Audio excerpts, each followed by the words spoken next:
नमस्कार, मी संस्कृती आणि आपण पाहत आहात नवा मराठा। पंतप्रधान नरेंद्र मोदी यांच्या अध्यक्षतेखालील केंद्रीय मंत्रिमंडळाने पशुधन आरोग्य आणि रोग नियंत्रण कार्यक्रमात LHCDP सुधारणा करण्यास मान्यता दिली आहे। या निर्णयामुळे पशुपालकांना मोठा फायदा होणार आहे।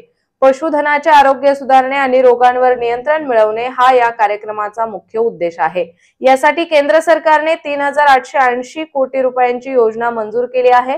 या योजनेमुळे पशुपालकांना त्यांच्या दरातच पशु आरोग्य सेवा मिळणार आहेत। या योजनेअंतर्गत फिरत्या पशुवैद्यकीय युनिटच्या माध्यमातून शेतकऱ्यांना पशु आरोग्य सेवा पुरवल्या जातील। तसेच इंडिया लाईव्हस्टॉक पोर्टल सुरू केले जाईल, ज्यामुळे लसीकरण आणि इतर सेवांवर लक्ष ठेवता येईल।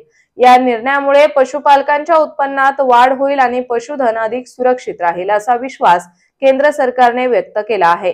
तसेच ही योजना 2024 ते 25 आणि 2025 ते 26 या 2 वर्षांसाठी राबवण्यात येणार असून यासाठी एकूण 3880 कोटी रुपये निधी मंजूर करण्यात आला आहे।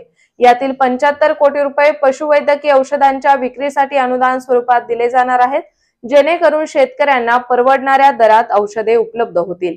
तसेच जनावरांमध्ये विविध रोगांमुळे उत्पादन क्षमतेवर परिणाम होतो आणि पशुपालकांचे मोठे आर्थिक नुकसान होते। LHDCPच्या अंमलबजावणीमुळे लसीकरण, देखरेख आणि आधुनिक आरोग्य सेवांद्वारे रोग नियंत्रण शक्य होणार आहे। तर अशाच माहितीपूर्ण बातम्यांसाठी चॅनलला सबस्क्राइब नक्की करा।